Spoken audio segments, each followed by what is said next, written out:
그냥 우리가 볼 때는 왜 가이드 투어 해요, 돈 내고. 그냥 우리가 아는 도시라고 생각하지만 그 도시도 가서 다른 여행을 해보면 다르거든요. 춘천을 간다 그러면 저는 춘천 공정여행 한번 검색해 보거든요. 춘천 마을여행, 춘천 공정여행, 춘천 로컬 투어, 로컬 스테이. 그러면 춘천일기라는 팀이 있어요. 그럼 이 친구들은 춘천에 오래된 집을 공지청 근처에서 개조해가지고 젊은 여행하던 부부가 만들어서 춘천에 와 있는 로컬 크리에이터들을 다 연결하는 거예요. 어떤 숙소를 어떤 키워드를 넣느냐에 따라서 여행이 완전히 달라지게 되는 경험들을 우리가 하는 거죠. 서울에서는 마을마다 다른 이야기들이 시작되고 있고, 수색에 가면 수색이 물빛이잖아요. 수색이 옛날 수색과 지금 수색을 보여주는 이야기, 뭐 다양한 이야기들이 쭉 펼쳐지고 있어요. 이건 성동구인데 저희는 공정여행을 키워드로 한 거고, 제가 좋아하는 여행 중에 서울에서 하는 혁신로드라는 투어가 있거든요. 서울이 마포 문화비축기지를 석유비축기지를 개조해서 문화비축기지 만들었잖아요. 근데 우리가 그냥 가면 되게 썰렁하거든요. 이렇게 휙 둘러보고 오게 되고, 서울로도 서울역 옆에 나갔다 그냥 이렇게 가보면 아이 뭐야 화분이 뭐 고가도로에 있네 이러고 말게 되거든요. 세운상가 도시재생 한다는데 야 옛날엔 전자상가고 야한 잡지 사러 비디오 사러 가던 데인데 도시재생해서 뭐 거기 뭐 엄청난 마이스터들이 뭐 프로그램을 하는데 잘 안 가져요. 혁신로드라는 프로그램을 딱 클릭해가지고 신청을 하잖아요. 그럼 여러분이 동네 마을 모임도 있고 독서 모임도 있고 뭐 도서관 동아리도 있고 청년 모임도 있고 이러시잖아요. 신청하면 아 저는 서울에 문화예술 공간을 보고 싶어요. 도시재생 공간을 보고 싶어요. 아니면 딱 찍어서 저는 문화비축기지 세운상가 뭐 이번에 서울시 도시재생했던 그 서울역 근처의 공간들을 보고 싶어요. 근데 그냥 보지 않고 가서 강의도 듣고 싶어요. 그럼 강사료까지 전부 서울시에서 지원해줘요. 그리고 버스비하고 우리가 밥 먹을 돈만 가지고 가면 돼요. 그러면 이 친구들이 전부 연락해가지고 루트를 다 짜주고 가는 곳에서 다 설명하는 사람 나와요. 우리 뉴스에서 막 보는 공간들 성수동 가면 되게 많거든요. 현대에서 운영하는 코워킹 공간부터 해서 또 플라스틱 봉지 쓰지 않는 더 피커라는 또 그 유명한 유기농 가게부터 해서 수제화부터 있거든요. 근데 우리가 성수동 막상 딱 도착해가지고 뭐 성수역 뚝섬역 내리면 되게 막막해요. 그걸 찾아가는 게. 유명한 카페 하나 겨우 점 찍어가지고 가는데 성수동 공정여행 마을여행 딱 클릭해가지고 연락하면 거기서 쭉 안내를 해주시고 물어봐요. 우리한테 성수동에 와서 뭘 보고 싶으세요? 이렇게 물어봐요. 그럼 제가 대답하는 게 선생님 저는 공정무역에 관심 있고 사회적 경제에 관심 있고 또 성수동에 청년들이 좀 와가지고 반나절 이상 머물 만한 코워킹 스페이스에 관심이 있어요. 그리고 저희 아들이 성수동에 좀 살았었거든요. 저희 아들이 성수동에 살고 있는데 이 청년들이 이 동네에 이사 와가지고 연결될 만한 동네에 청년 커뮤니티나 활동이 있다면 같이 여행하면서 그 친구들을 만나보고 싶어요. 그럼 이걸 타 여행자를 그렇게 연결을 해주시는 여행을 하는 거예요. 그리고 성수동은 뭘 하고 있냐면 그 길에 삼청동처럼 되지 않게 하려고 뭘 하는 거죠? 그 동네에 프랜차이즈하고 대기업이 들어오지 못하도록 성수동이 조례로 만들어가지고 이걸 해나가고 있어요. 삼청동에 하겐다즈 들어온 순간, 카페벤에 들어온 순간 우리가 그 멀리 서울까지 기차 타고 가가지고 또 택시 타야 삼청동 가는데 버스 타야 거기 하겐다즈 먹으러 가는 건 아니잖아요. 수원역만 가도 거기 베스킨라빈스 먹으러 가는 건 아니잖아요. 거기 우리가 스타벅스 커피 마시러 가는 건 익선동도 그렇게 되면 이제 사람들이 아 여기 끝났어 이러고 딱 등을 돌리게 되는 거거든요. 우리가 이 동네에 가는 이유는 이 동네에 가야만 볼 수 있는 카페가 치앙마이 가야 볼 수 있는 서점이 치앙마이 가야 묵을 수 있는 공간이 있을 때 그 동네를 가게 되는 거거든요. 그래서 꼭 해외에 가야 공정여행 하는 게 아니라 곳곳에서 우리가 여행하는 공간들을 찾고 만나고 그걸 여러분 지도에다가 계속 매핑해 가 보세요. 그러면 다른 서울 지도를 가지게 되고 다른 수원 지도를 가지게 되고 여행이라는 게 별게 아니라 새로운 시선으로 내가 새로운 공간과 사람을 매핑해 나가는 게 사실은 여행이니까 내가 죽을 때까지 내가 한 여행들을 다른 키워드를 가지고 이렇게 아이콘을 가지고 내 지도에다가 매핑을 한번 해나가는 거죠. 여러분 음식 좋아하는 분들은 그냥 음식점 가가지고 성에 안 차잖아요. 어디 가면 누구한테 물어보면 맛집 딱 되는 분들 있잖아요. 그분이 가지고 있는 정보는 엄청난 지도거든요. 뭐 허영만에 우리가 백반기행을 왜 보겠어요. 그 사람이 이제 미식의 기준이 높으니까 그 사람이 식객에서 썼다 그러면 이제 인정하는 거죠. 이건 지난번에 했던 얘기니까 제가 오늘 소개하지 않을게요.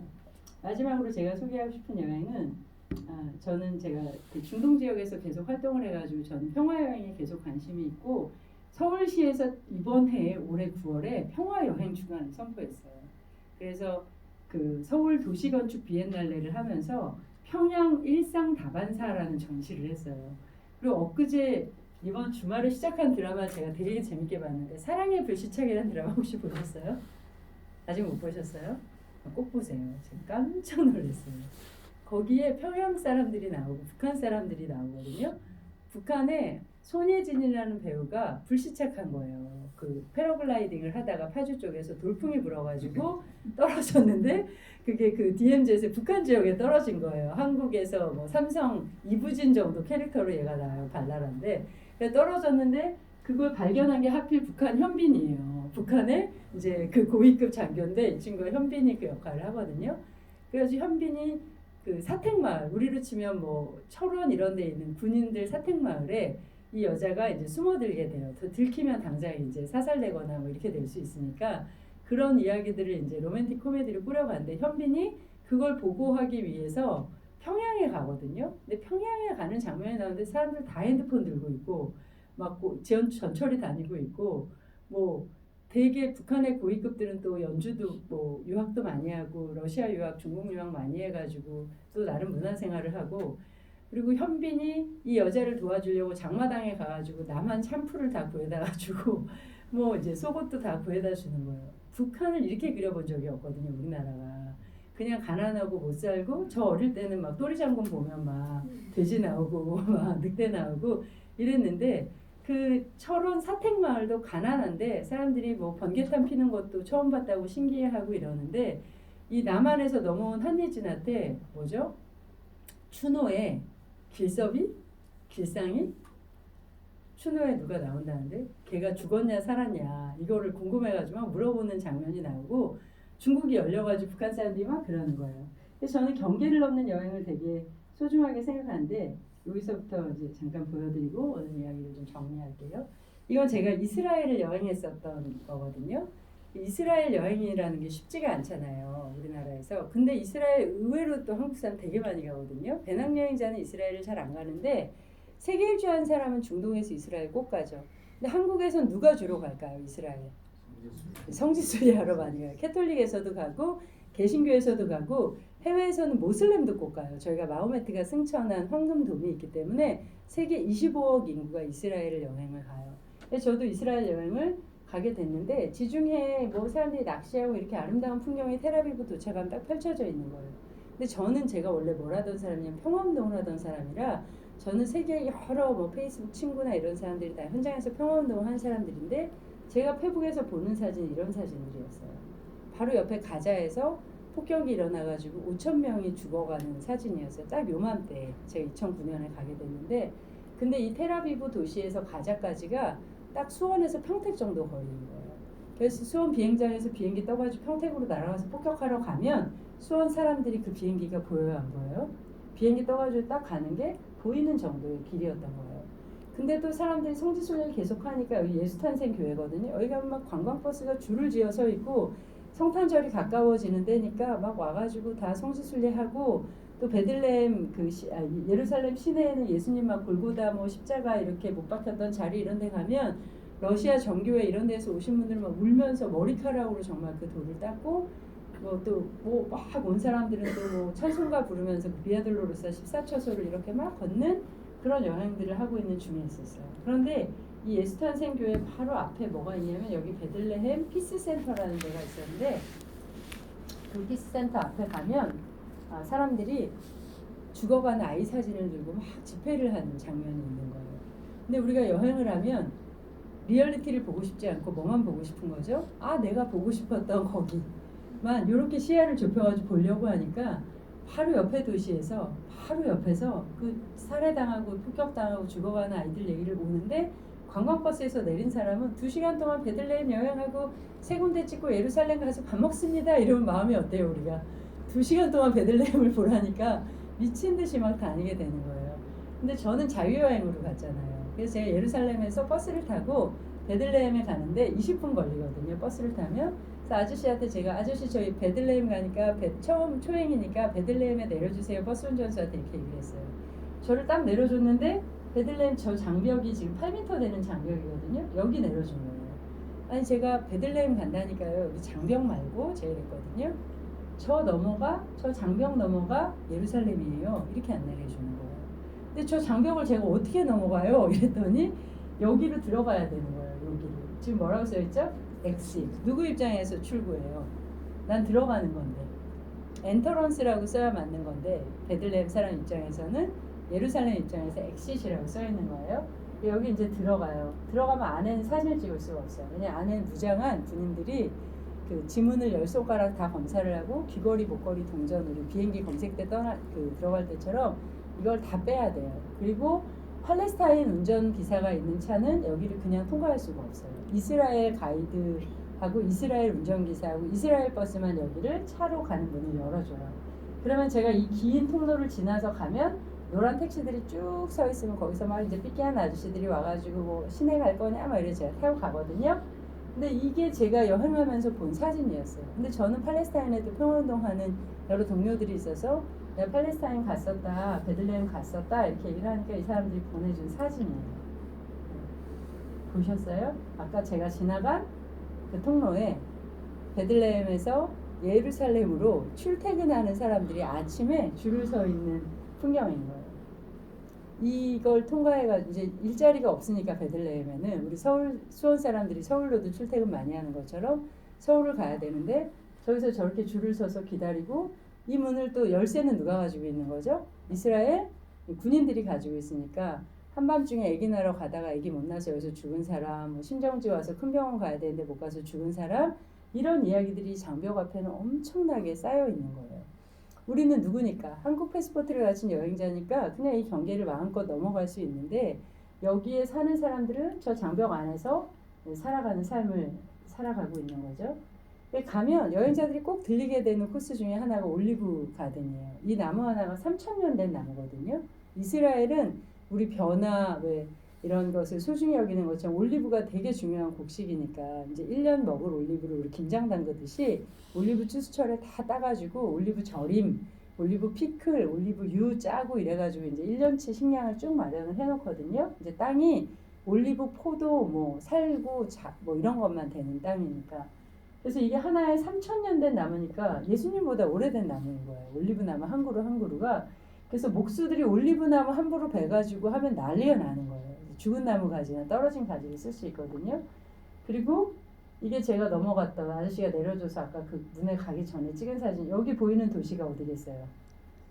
베들레헴인 거죠. 예루살렘에서 제가 가고 있으니까 이게 장벽으로 이렇게 둘러싸여 있죠. 여기 뭐 보이는 나무가 뭐죠?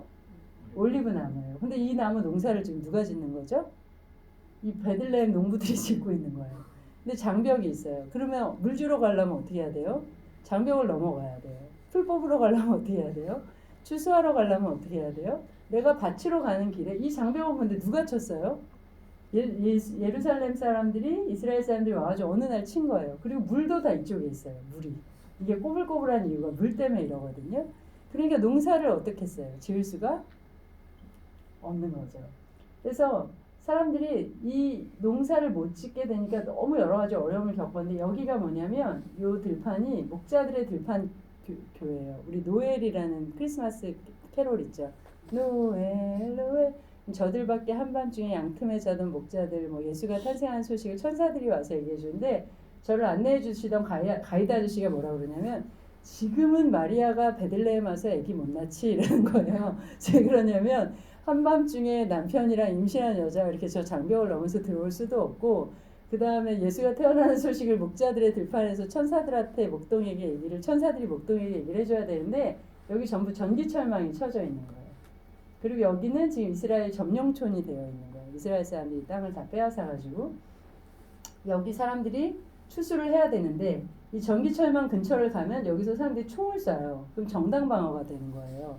그러니까 추수를 못하는 거죠. 그런데 그 추수를 못하도록 물로 가는 길을 막고 추수철에 길을 막고 봄에 길을 막는 게 의도적인 거예요. 왜냐하면 이스라엘이 고대 오토만법을 따르기 때문에 우리나라도 부동산법 때문에 그런 거 있죠. 농지라고 신고된데 농작 안 하면 어떻게 되죠? 농사 안 지면 벌금을 되게 물죠. 여기는 3년 동안 농부가 농사 행위를 안 하면 땅을 국가가 강제 수용할 수 있도록 법이 되어 있어요. 그런데 농부가 가을 추수를 못해요. 과실이 다 익었는데 문을 안 열어줘서 못 따요. 그럼 그 올리브가 어떻게 되는 거예요? 다 떨어져서 썩어버리게 되는데 3년을 농사짓는데 돈 들어가잖아요. 먹고 살아야 되고 3년을 농사를 못 지으면 가난한 농부가 농사를 계속해서 할 수가 있나요? 한국에서도 굉장히 어려운 일인데 농사를 포기해서 이렇게 땅을 뺏기는 지도예요. 그래서 이게 1946년에 분할해준 거고 유엔이 이제 이렇게 플랜을 딱 짜가지고 팔레스타인 사람 여기 살고 그래 이스라엘 니네들 2000년 전에 영토를 주장하면서 들어왔지만 그래도 같이 사이좋게 살아. 팔레스타인 사람도 2000년 살았잖아. 그러니까 서로 양보하자. 그래서 유엔이 분할을 해준 거예요. 근데 이스라엘이 이제 67년에 또 한 번 침략을 해가지고 이만큼 또 들어가죠. 2010년에 어떻게 됐어요? 여기 다 벽이 쳐져 있는 거예요. 지금 벽이 쳐져 있고 열쇠를 누가 가지고 있는 거예요? 이스라엘이 가지고 있어요. 저도 교회를 다니는데 제가 팔레스타인 간다 이라크 간다 그러면 교회에서 어떻게 할까요? 어른들이 난리가 나요. 그 위험한 데를 도대체 왜 가느냐고. 근데 저 이번에 이스라엘 가요. 그러면 어떻게 될까요? 나도 죽기 전에 한번 거기 꼭 가보고 싶었는데 너무 부럽다 그러거든요. 근데 우리가 성지순례 가면 가는 여기 사해 여리고 베들레헴 뭐 여기 사해 여기 뭐 갈릴리 호수 다 이스라엘 팔레스타인 땅을 통과하지 않으면 절대 갈 수 없어요. 이슬람 교도도 카톨릭 교인도 개신교 사람들도 세계일주를 하는 사람들도 그런데 이 일들이 버젓이 벌어지고 있는데 이 베들레헴에 사는 YMCA, YWCA 친구들이 세계를 향해 편지를 보낸 거예요.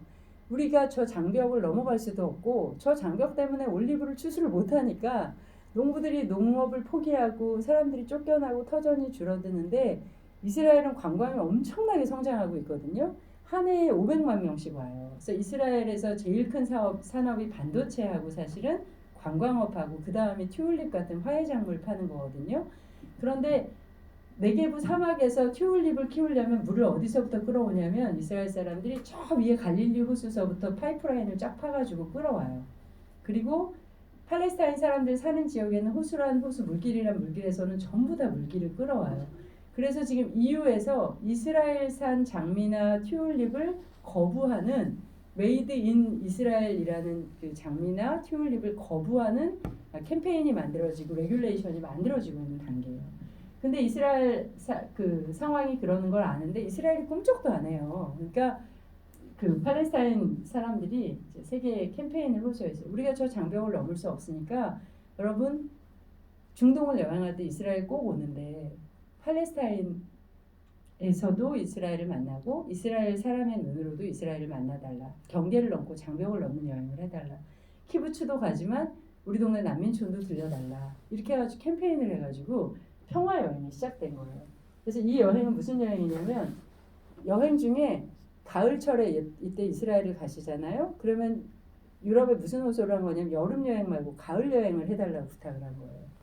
여름 휴가를 조금만 미뤄가지고 그러면 와서 올리브 추수를 같이 하는 거예요. 40명이 이 농부 밭 하나를 같이 우리가 추수를 하는 거거든요.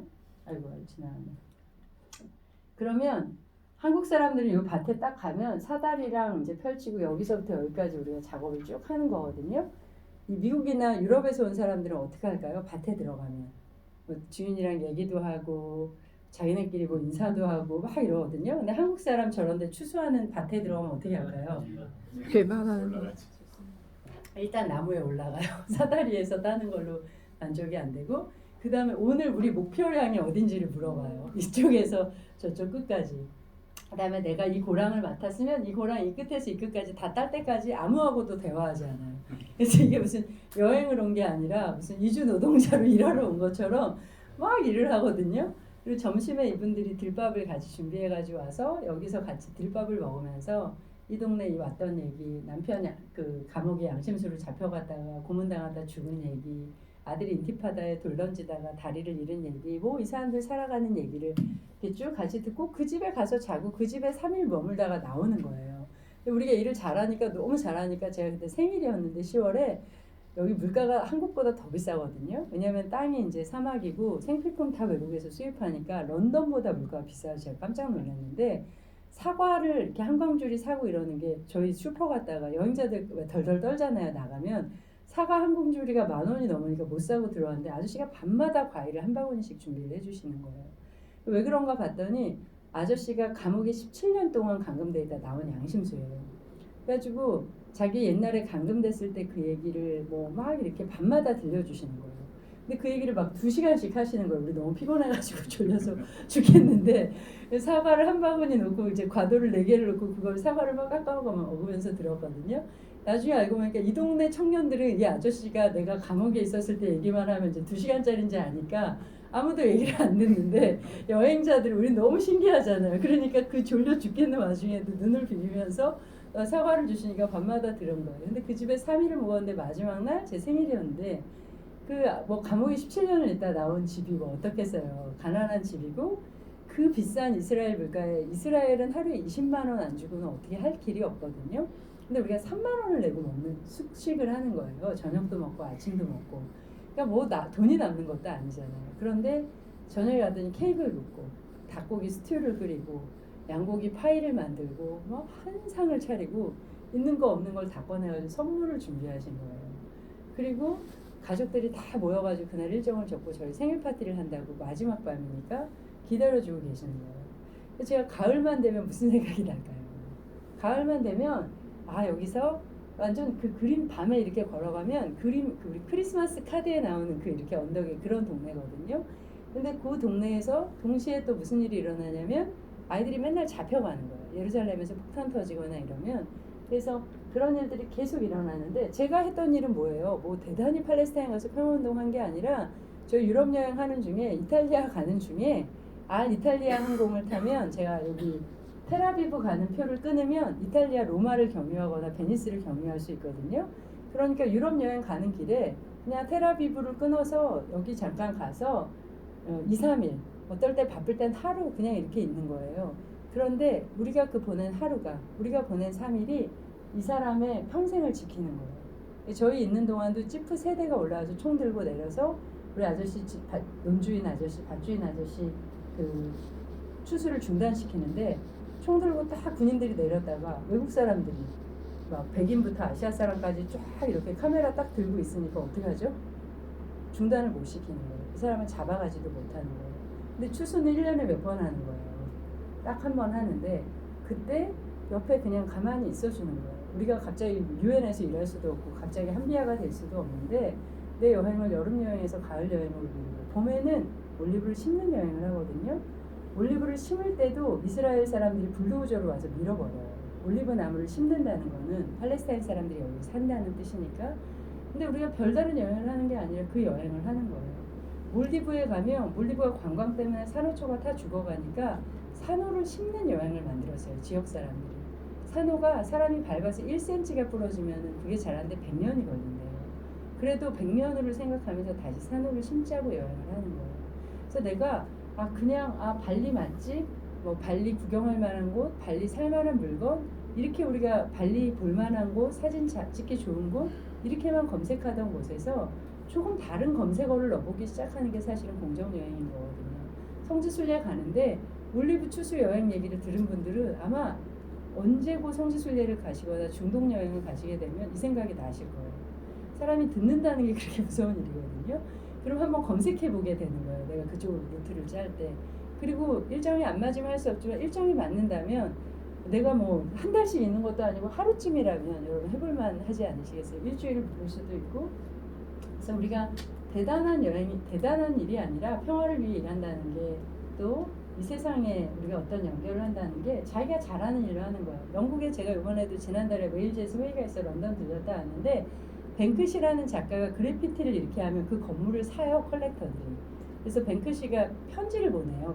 그 가난한 동네에 그 아이들이 뱅크시한테 편지를 보내서 제발 우리 동네 그림을 이제 그리지 말아달라고. 당신 때문에 집값이 올라가가지고 우리가 쫓겨날 지경이니까 너무 고마운데 지금까지 너무 고마웠는데 그림을 그리지 말아달라고. 그 빅뱅에서 뮤직비디오 지금 브릭레인 있는 그 동네가 뱅크시 투어 루트가 됐거든요. 이 뱅크시라는 친구가 근데 런던에 살 때 팔레스타인에서 망명한 사람들을 통해서 이야기를 듣고 자기는 그래피티를 하니까 스프레이 물감 가지고 와서 저 벽에다 그래피티를 막 하면서 2달을 보낸 거예요. 그리고 돌아갔는데 이제 영국이 이 일에 되게 많은 갈등 요소를 제공했으니까 자기가 영국인으로서 책임감을 느껴가지고 돌아갔다가 다시 돌아와서 이 친구가 예술가니까 아주 신박한 아이디어를 낸 거예요. 그래서 이번에 호텔을 차렸어요. 작년에 전 세계 여행업계를 뒤흔든 새로운 호텔이거든요. 제목이 뭐죠? 더 월드 오브 호텔이에요. 벽을 무너뜨리는 호텔이라는 뜻이에요. 왜 경계를 넘는 여행자들에게 되게 매력 있는 일이죠. 그래서 앞에 가면 호텔 이제 로비부터 그 들어가는 입구부터 이렇게 벨보이부터 설치 예술들이 다 이렇게 같이 있고요. 안에 들어가면 이렇게 팔레스타인 젊은 작가들이 한 작품이 이렇게 다 설치가 돼 있고 이 1층에 전시 공간이 있는데 그게 맨날 바뀌어요. 그리고 이 호텔의 제일 장점은 뭐냐면 사진을 제가 몇 장 안 넣었구나. 호텔 창문으로 보면 바로 벽이 보여요. 그 월이 보여요. 그러니까 그 중동 여행을 유럽 사람들은 되게 많이 하거든요, 실제로. 근데 사실은 론리 플래닛이나 이런 데도 안 나와 있지만 자기가 평화 여행이라는 키워드를 하나 딱 넣고 만약에 월이라는 키워드를 넣으면 이 월드 오브 호텔이 같이 나오게 되는 거죠. 그래서 뱅크시는 자기가 그림을 그리는 친구 그래피티를 하니까 자기만의 방식으로 바꾸고 사람들한테 제발 팔레스타인 장벽 한번 가보세요. 사람들이 그 장벽 때문에 얼마나 힘들게 사는지 보세요라고 윤리적으로 호소하는 방식을 택하지 않고 여기다가 완전 힙한 호텔을 지은 거예요. 그래가지고 작년에 기사 이렇게 한번 검색해 보시면 세계 온갖 디자인 잡지며 뭐 호텔 잡지며 리조트 업계며 이 기사가 엄청나게 많은 곳에 나면서 사람들 위시리스트에 이게 올라가게 된 거예요. 나 다음에 한번 저기 한번 가서 자보고 싶어. 인스타 각인 거죠. 그래서 세상을 변화시키는 방식이 된 거예요. 그래서 여러분 여행 정보는 제가 말씀 안 드려도 뭐 검색하면 사실은 여기 도서관 여행 도서관이죠. 여행 책이 얼마나 많아요. 근데 막상 우리가 여행 가려고 그러면 정보가 어때요? 그렇죠. 5권, 6권씩 사도 이상하게 루트를 잘 못 짜겠고 찾기가 어렵고 이러거든요. 근데 그때 한번 다시 고민해 보는 거예요. 내가 뭘 보고 싶은 거지? 내가 거기에 가서 어떤 세계를 만나고 싶은 거지? 내 안에 있는 키워드는 뭐지? 내가 분명하지 않으면 아무리 많은 책을 봐도 정보가 잘 잡히지가 않아요. 내가 그것을 연결할 수 있는 내 안에 어떤 키워드들이 발견돼야 되고 또 두 번째는 그걸 여기서 다 짜서 갈 필요가 없어요. 실제로 여러분 여기서 아무리 검색해 보세요. 그런 경험 많지 않아요? 교토 간다고 교토책 사가지고 봐도 가면 어때요? 이런 데가 있었어? 하고 들어간 집이 되게 멋지고 이 골목 한번 가보자 해서 가지고 저는 여행 계획을 짤 때 반만 짜거든요. 열흘 여행을 하면 앞에 한 3일, 뒤에 한 3일은 여행 계획을 짜는데 중간에 한 4일은 여행 계획을 안 짜요. 어떨 때는 8일, 6일까지도 안 짜거든요. 도착하고 출발은 정해져야 안정감이 있으니까 짜는데 왜 안 짜냐면 여기서 아무리 자료를 찾아도요. 현지에 딱 도착해가지고 현지 사람들 사귀고 만나서 전 이런 여행을 하고 있고요. 한국에서는 이런 일을 하는 사람인데 이 도시는 처음 왔어요. 제가 교토에서 어떤 음식을 먹으면 교토 음식다운 음식을 먹을까요? 교토에서 어떤 곳을 가보면 진짜 교토다운 풍경을 만날까요? 이렇게 질문하면 그 교토 사람이 어떻게 저에게 대답하기 시작할까요? 저는 그 경험을 되게 여러 번 하거든요. 대구에 제가 강의를 하러 가는데 오늘처럼 수원에서 제가 망포역에서 급하게 택시를 타고 오는데 제가 막 옆에서 긴장을 하고 있으니까 택시 아저씨가 괜히 같이 긴장을 하시게 되는 거예요. 근데 제가 그때 한 번 더 물어보는 거예요. 기사님 너무 죄송하다고. 제가 오늘 강의가 있는데 차가 너무 막혀서 늦었는데 괜히 긴장하시게 해서 죄송하다고. 근데 제가 오늘 대구에서 강연을 마치고 이따가 다시 서울 가는 기차를 타기 전에 2시간이 남는데 어디에서 밥을 먹고 기차를 타면 좀 대구다운 음식을 먹을까요? 이렇게 물어보면 기사님이 이제 그때부터 막 알파고를 돌리기 시작하시는 거예요.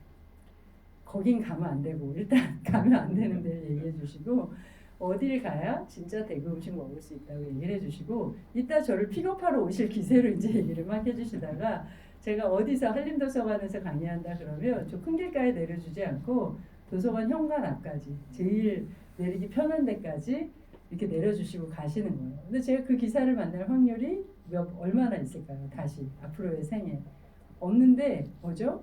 그분한테 제가 어디를 가야 대구다운 음식을 먹을 수 있는지 대구를 왔는데 하루를 보내는데 어떤 대구를 만나면 좋을지를 여쭤보는 게 그분에게 어땠다는 거죠? 기분이 좋았고 존중하는 느낌이 들었다는 거예요. 그래서 우리가 여행을 하면 사실은 여행은 출발이 아니라 도착이거든요. 무인도에 도착하는 게 아니라 누군가의 도시, 누군가의 마을, 누군가의 삶의 한 가운데에 도착하게 돼요. 그리고 우리는 아무나가 아니라 54세 뭐 휴직 중인 아이가 있는 뭐 출판업에 종사했던 뭐 이런 자기 다 캐릭터가 있는 거거든요. 나를 잘 설명하면 내가 현지에서 내가 어떤 사람을 꼭 만나게 되더라고요. 제가 여기 왜 왔는지, 난 이번에 어떤 여행을 하고 싶은지, 어떤 시간들을 여기서 보내고 싶은지를 얘기하면 우리도 그렇지 않나요? 누군가에게 자꾸 추천해주게 될 때가 있잖아요. 그 사람이 자기 얘기를 하면 너 여기 한번 꼭 가봐. 또 그 사람 한번 꼭 만나봐. 이 책 한번 꼭 읽어봐. 이 얘기를 우리가 하는 순간은 언제냐면 그 사람이 나에게 자기에 대해서 조금 이야기하고 나눠주기 시작할 때거든요. 그리고 나랑 삶을 많이 나눈 사람일수록 내가 어딘가에 갔을 때 그 사람 생각이 어때요? 나는 거예요. 이거 그 친구가 좋아하는 색깔인데, 이 옷 그 친구가 좋아하는 스타일인데. 여행은 짧은 시간이지만 아까 우리 로컬푸드 본 것처럼 또 여행 시민 본 것처럼 짧은 시간이지만 사실은 친구를 만들기 제일 좋은 시간이거든요. 저는 제가 15년 전에 20년 전에 유럽에 갔을 때 막 인종차별도 받고 기차에서 쫓겨나고 이랬던 적들도 있거든요.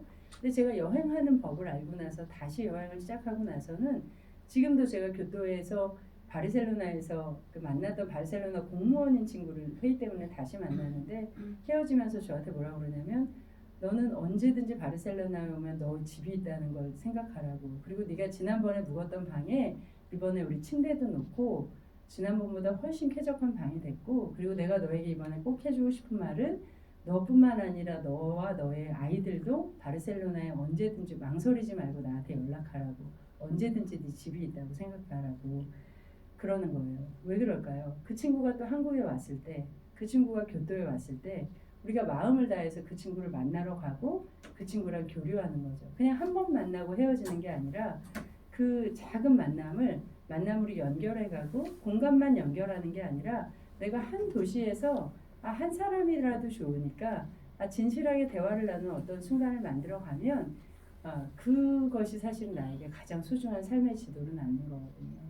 저는 여행을 많이 하지만 많은 도시를 가는 것보다 한 도시를 여러 번 가기를 좋아하는 건 여러분 잘 아시잖아요. 여행 중에 어떤 여행이 제일 좋은 여행이냐면 내가 공항 딱 내렸을 때 나를 마중 나오는 사람이 있는 게 사실은 최고의 여행이에요. 그 도시에 오래 산 혹은 유학 중인 어떤 친구가 나를 마중 나오면 그 친구는 나를 알고 이 도시를 아니까 여기 너가 좋아할 것 같은 공간이야. 이 식당 네가 진짜 좋아할 것 같은데 하고 데려가 주면 진짜 제가 너무 좋아하는 그런 공간을 데려가 주는 거예요. 그래서 우리가 여행한다는 게 그냥 세상을 구경하는 게 아니라 내 안에 있는 키워드와 내 안에 있는 가치와 그곳의 사람, 그곳에 있는 공간이 함께 만나면서 우리가 함께 만나고 함께 머문 시간들이 내 삶에 또 이 세계에 새로운 대안과 가치의 지도를 그려간다고 생각하면 우리가 하는 여행들이 조금 더 멋진 지도를 그려가지 않을까 생각하면서 이야기를 마치겠습니다. 감사합니다. 시간이 혹시 남으면 뭐 질문 주셔도 되고.